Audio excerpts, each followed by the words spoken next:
Hey, do you know the meaning of the word CHEN? How about the word mold? In today's video, we're going to read and learn 18 advanced vocabulary words and phrases from a news article.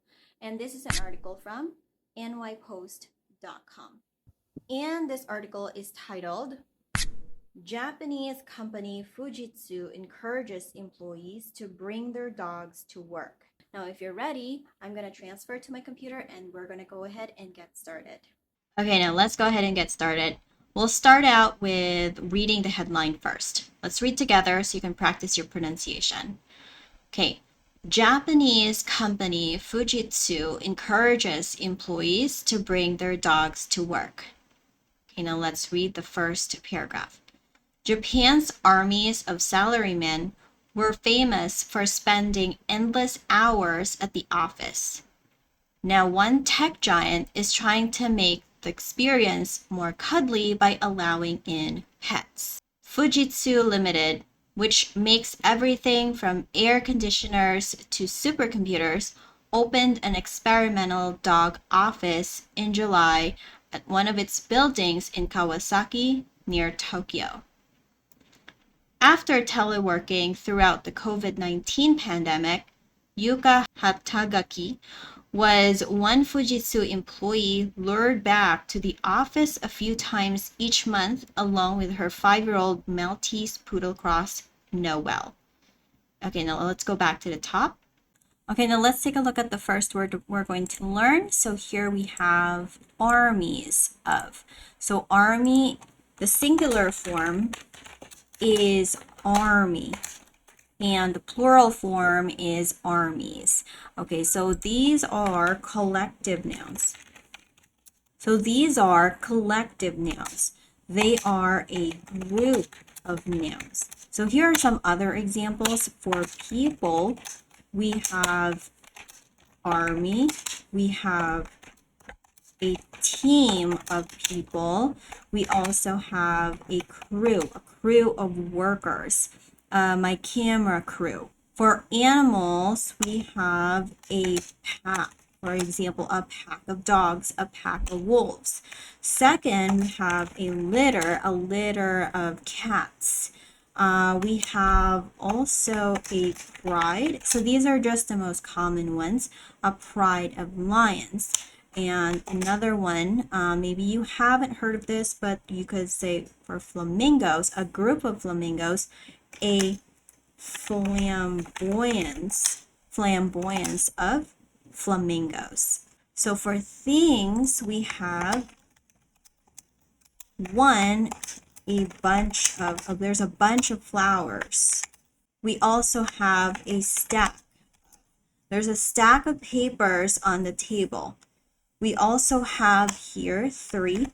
Okay, so here we have a horde of examples. So let's say, for instance, you do not know the word salarymen. So what you're going to do is you're going to go on Google and search the word salaryman. What is salaryman? And then Google will spit out hordes of examples.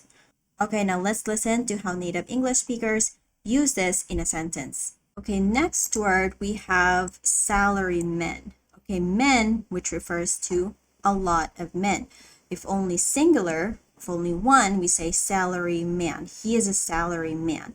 Okay, a salary man is a person, and this is a salary worker. So this is a white collar employee who earns a salary from working with a company. Now let's take a look at some of the collar workers. So first we have the white collar workers. So these are workers whose job entails the office. 2, we have the gold collar workers, and these are highly skilled workers and in high demand. For example, we have doctors, lawyers, astronauts, pilots, etc. And third, we have the red collar workers, and these workers work in the government offices. And next, we also have the blue and pink collar worker. So these are work that involves manual labor. For example, customer service, sales, and retail. Now let's use this in an example. Many white collar workers prefer to work from home. Okay, many white collar workers prefer to work from home. Instead of the office, many of them prefer to work from home. Okay, word number 3. So we have tech giant, or sometimes we say the big tech. The big tech. So what is it? The big tech refers to the most dominant companies in the tech industry. So this refers to the most dominant companies in the tech industry. For example, I think you can guess. So we have Amazon, Microsoft, and many more, but these companies are the most common. So if that's tech, we also have a fast food giant.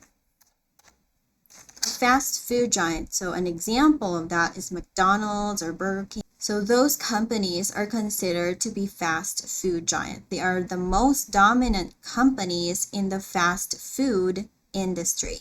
All right, next word we have cuddly. So cuddly here is an adjective. This means that something is very inviting or something is fit for cuddling. For example, my dog is big and cuddly. Okay, next. Oh, and by the way, this is read as LTD stands for Limited Liability Company, and it's read as limited. Fujitsu Limited. Okay, and the next word that we're going to learn is the word teleworking. So teleworking here is a noun that means to work from home, making the use of computer, internet, and a phone or an email. Okay, now let's take a look at some synonyms or words that have the same meaning so you can expand your vocabulary. So synonyms can be virtual work. I need to find virtual work, or you can say I need to find remote work.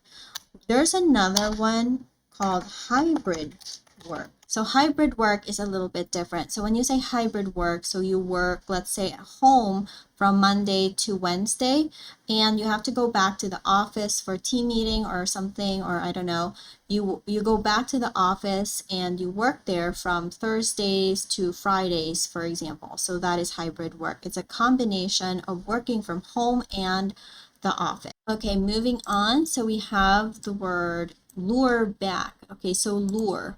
The word lure, to lure, means to tempt someone or something. For hunting animals, you need to lure them. Yeah, you need to lure them into a trap. So here in the article, they are trying to tempt workers to go back to the office by, of course, bringing their dogs with them. Okay, so here are some other examples. So we could say, he was lured back to the he was lured back to the corporate life. So here's another example. The company tried its best to lure back its employees by giving away freebies. All right, so the next word that we're going to learn is cross. So the dog is a cross between two breeds. One is the Maltese and the other is a poodle. So here are other synonyms. So we can say a crossbreed dog, a crossbreed dog. Actually, I have a dog and she is a crossbreed dog. Another way to say this is she is a half-breed dog, or we can say she is a mixed breed. She's a mixed breed. Or if it's a dog that you can't really identify the breed, sometimes this is referred to as a mongrel or a mutt. However, this is quite negative to hear. As a dog owner, I don't like it if people say like, oh, that's a mongrel, or oh, it's a mutt. So this is quite negative. It makes me angry if someone would say, oh, your dog's a mongrel, or your dog's a mutt. Preferably, we would like to hear, oh, your dog's a mixed breed. Although it's not, although the breed cannot be identified, we can say, oh, it's a mixed breed dog, instead of saying a mutt or a mongrel. That's quite negative. Okay, so here's an example. He is a cross breed dog. Okay, so here's my dog. He is a crossbreed dog. Okay, so here's another example. So this is my other dog. So she is a cross. You can say she is a cross between a Maltese and a Shih Tzu. So she is a cross between a Maltese and a Shih Tzu. Or you can say Laura, that's her name. Laura is mixed. Or you can say she is a half-breed dog. Now the antonym or the opposite of this is a pure breed or a purebred dog. Now I have another dog, Louis, so he is a pure breed dog. He is purebred. Or we can sometimes say pedigree. He's a pedigree. For humans, we cannot say cross. We can say, however, I am, for example, for me, I am Filipino Chinese. Or we could say, I am half Polish and half Turkish. Or we could say, I am part Filipino and part Chinese. Or if you're a mix of many, I am part Filipino, Mexican, Polish, and Turkish. Now the opposite of this, if you are 100%, you could say I am pure Chinese, I'm pure Mexican, or you can say I am 100% Turkish. Meaning my dad is 100% Turkish, my mom is also 100% Turkish, or you can say I'm pure Turkish. All right, now let's read the next page. Communicating got more difficult as remote working became a norm. Hatagaki told Reuters. So I thought here would be a great place to be able to come and communicate with other people with the help of our dogs. The scheme is something more akin to Silicon Valley than corporate Japan. But the COVID-19 pandemic has accelerated a rapid shift in work patterns. Teleworking in Japan increased from 10% to 28% between December 2019 and May 2020, though still lower than many major economies based on OECD data. All right, next we have remote working. So that is similar to working from home or virtual work. So remote working became a norm. So when something became a norm, that means it becomes an accepted standard or a way of doing. It becomes an accepted standard or a way of doing. For example, it became a norm. Okay, so for example, it became a norm for employees to work overtime without pay. So it became a standard, it became accepted. All right, next we have the word scheme. A scheme is a noun, which means a plan or program of action. For example, the entire scheme took 3 years to finish. The entire plan or the entire program, it took 3 years to finish. Another example, they planned a successful scheme to lure back customers. They planned a successful scheme to lure back customers. It could be freebies, or it could be a sale, or it could be a new subscription program. But if it failed, you can say, oh, unfortunately, the scheme went south. The scheme failed. When you say something that went south, it means something failed. Something became a failure. For example, the plan went south. All right, next we have the word akin. So akin is an adjective, which means something similar, or compatible. Something similar or compatible. For example, your interest is akin to mine. So we have similar interests. So here's another example. Yoga is akin to meditation because it requires deep focus. Okay, so yoga is similar to, or yoga is akin to meditation,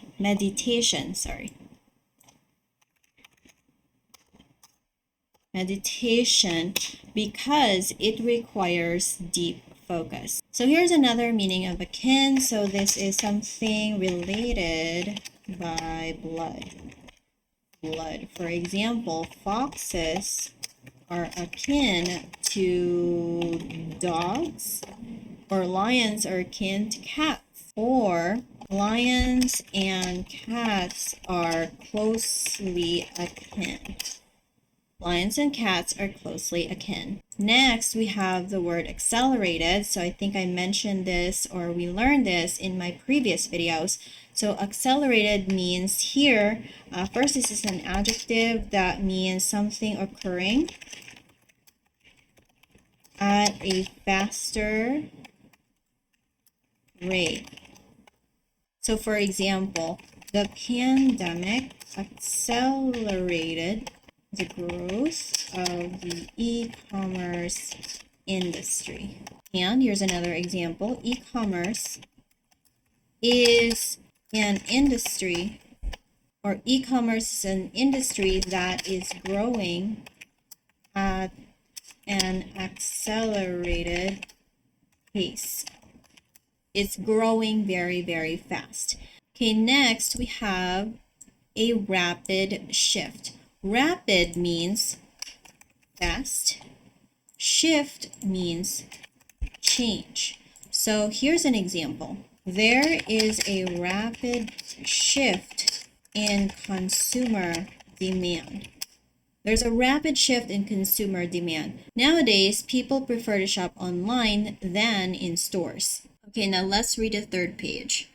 Advertising company Dentsu Group Incorporated and logistics provider Nippon Express Co. are among companies that have moved selling their central Tokyo headquarters to save money as more workers worked from home. But after more than 2 years of the pandemic and as infections subside, there are signs the pendulum is swinging back towards in-office work. In particular, teleworking among people in their 20s and 30s has fallen rapidly, according to surveys from researcher Japan Productivity Center. All right, now let's go back on the top and let's take a look at the word mold. So this is pronounced mold, and mold is a verb which means to think about something extensively or to ponder. So sometimes we say mold over. Okay, for example, we need to mull over a plan to increase our sales for the next quarter. Okay, next we have the word subside. The infection subside. Okay, subside is a verb which means to become less. So subside is also a very common word in healthcare vocabulary. For example, so let's say this child has a very high fever. So you would say, give her this pill or give her this medication. Then wait for the fever to subside. Wait for the fever to become less or to become lower. Or let's say this child has a fever, you took her temperature using a thermometer, and the thermometer reads she has like 38 degrees Celsius, and when you gave her the medication, you have to wait for the fever to subside, to lower. So maybe from 38, it will lower back down to 37.5 or until it's like 37, back to normal. So here's another example. Let's say you had surgery, you're in a lot of pain, so the doctor gave you some painkillers or some type of medication to help your pain. So here's another example. We can use this for emotions, especially anger. So if you're working in a call center industry and then you happen to take a call from an irate customer or an angry customer, so you need to wait for the customer's anger to subside, and that is the time that you're going to help the customer or assist the customer. First, you have to wait for the customer's anger to subside. Another example, if let's say there's a pretty bad weather condition that caused flood. So you can't go out because of the flood. Flood is probably knee deep or probably even worse. And you need to wait for the flood to subside. Similarly, we can say this for the rain as well. So let's say if the rain is pouring, if the rain is going down and you can't go out, so we could say, oh, let's just wait for the rain to subside. All right, next word is the pendulum. So a pendulum is like a needle. So here's what it looks like. All right, now let's go to the next page. Let's read. Fujitsu's dog office, separated from standard working areas and operating on a trial basis until the end of the year, has workstations for 3 staffers and space for up to 6 dogs at a time. It also features stain-proof carpets and a range of pet supplies. But while 30-year-old Hatagaki was drawn back to the office by the promise of working with her dog, Fujitsu says the purpose of the project is not to get workers back inside the building.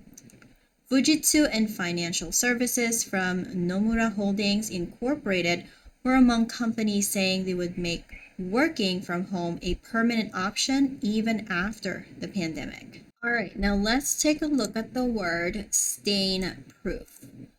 When you say stain, that is a mark that is caused by something, say a liquid. And most of the time, it is very difficult to remove. So stain-proof is an adjective, which means that it is something that is resistant to stain. So a stain-proof carpet, or a stain-proof rug, or a stain-proof paint.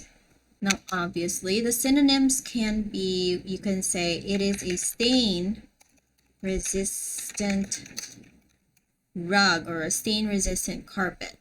Okay, now here are other words. We also have what we call a weatherproof windows, weatherproof roofs, weatherproof house. Okay, we also have a child-proof lock. So this is resistant to a child like picking the lock and opening it. So they have what we call a child-proof lock.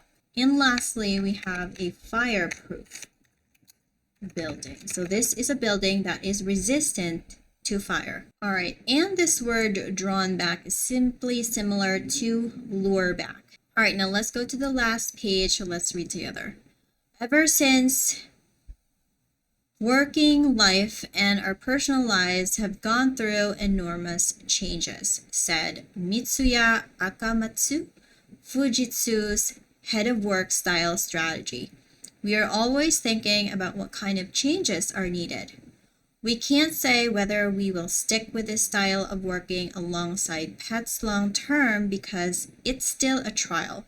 But personally, I think it would be good to see it spread across our society, he added. All right, now let's take a look at this word, enormous changes. Enormous means big, gigantic. So these are big changes.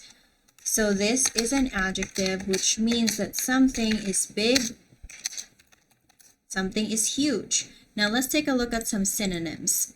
or words that have the same meaning. Okay, so we can say astronomical. Astronomical also means huge. You could say astronomical changes.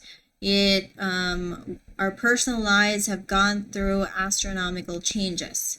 Means huge or something that is big. We can also say gigantic. We can also say colossal. Colossal changes. We have gone through colossal changes. Or we could also say massive, or we can say epic. You've gone through epic changes, big changes. Okay, so here's an example. The company has undergone enormous changes since 1999. Okay, so the company has undergone astronomical changes since 1999, or gigantic changes since 1999. Here's another example. Humans have now entered an era of enormous